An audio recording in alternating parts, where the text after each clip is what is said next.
The Bible said in Genesis chapter 3 verse 8 that in the cool of the day, the voice of Elohim came walking in the garden. Because the man had the right to come into intimacy with the Godhead. He could walk in the corridors of the divine and participate in matters that was hid from creation. You know, when the angels are worshiping in the throne room, what they see is the thunder and the lightning. That's the garment of God. But when they are worshiping, the essence of God migrates from the throne and he came walking in the garden because he wants to have fellowship with his kind. Only the man was his kind. So the man didn't know what he lost. The angels can be in heaven shouting, holy, holy is the Lord, because they are seeing thunder and lightning. But in the Garden of Eden, man was having fellowship with God. And they were communing about things that were not utterable. They were talking in language that could not be understood. The reason is because it was DNA to DNA. It was spirit to spirit. It was life to life. That language, angels can't understand it. It was a mystery that existed between Abba and mortals. But the man became flesh. The man became a piece of meat that only lives to survive. And when he checked, he said, Kai, this man can't have fellowship with us anymore. So they drove him out of their presence. He lost the right to bring government to the face of the earth. He lost the right to exist as a reflection of him that dwells in the midst of the coals of fire. He lost the right to live like the one that dwells in light that is unapproachable. Instantly he became an alien in a world where he should rule, because he had lost something that he could never recover. It took, when the angels fell, there was no recovery for them, because in the syllables of the divine, when you fall, you are gone. The reason is because spirits don't forgive. Spirits don't know how to forgive. Their realm is a legalistic realm. No spirit can forgive. The word forgive in the Bible is the word aphesis. It means to wash away. So what happened to you at redemption is that your sins were blotted out. If God sees it, he will kill you. And that's why when the sin of man was transferred to Jesus, God killed him. He couldn't forgive. If spirits were able to, when sin was transferred to Jesus, he would have said, this is my son. But they can't. He killed Jesus. If he saw it on you, he will kill you. They don't know how to forgive. But in the courts of God, where man was created, a wisdom was crystallized. And God said something. He said the wages of sin is death. That's the law of the spirit. So this man has sinned, he profits nothing. Let's kill him. While they were thinking of killing him, mercy now stood up and spoke.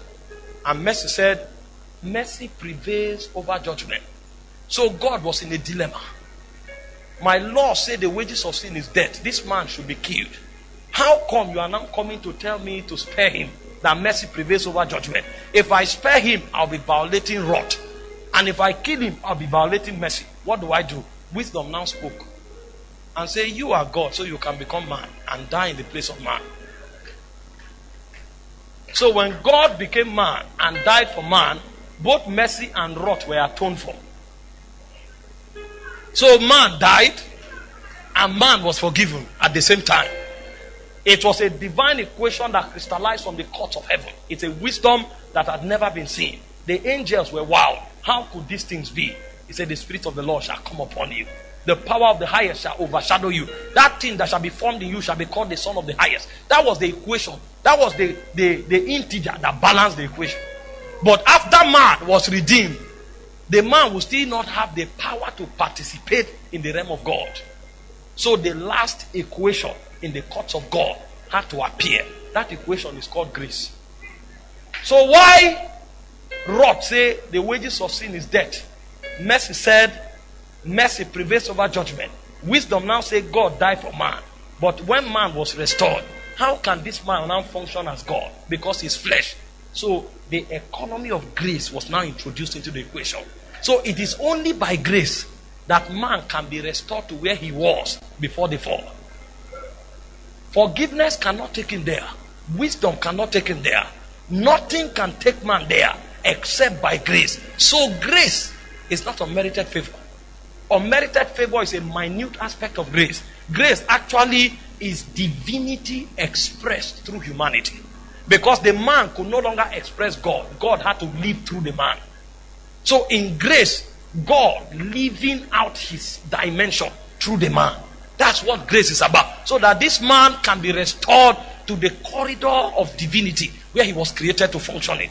Because he had fallen from there. And the only way he can now stand there and walk there without fear is the imputation of grace into his life. So when Peter is saying, grow in grace, Peter was actually admonishing you to step into that which qualifies you to have rulership in the realm of God. Because without grace, you are flesh. You will profit nothing. So the subject of grace is too important. The reason you can talk as a representative of God is not because you are a man anymore. You would have been able to do that before the fall. Before the fall, you can speak as a man. And you have authority in the realm of God. But after the fall, you lost that right. The only reason you will now be able to talk and your voice will be heard in the realms of God is because of grace. So anything done outside of grace is dead. Are you with me? Do you see now that your eloquence is not a factor in the realm of spirit? Your eloquence would have mattered if you hadn't fallen. But now that you are falling, your eloquence holds no power in the realm of the spirit. Do you see that your skill would have been relevant in the realm of the spirit? But because you fell, your skill is no longer a factor. Everything the man has that is of man will no longer hold sway in the spirit. It's only the things that comes out of that man on the premise of grace that can now find expression in the realm of God. Because everything that is of man have been judged. And he said the wages of sin is death. In flesh there is no profit. Only in grace can man find expression. So he said, grow in grace.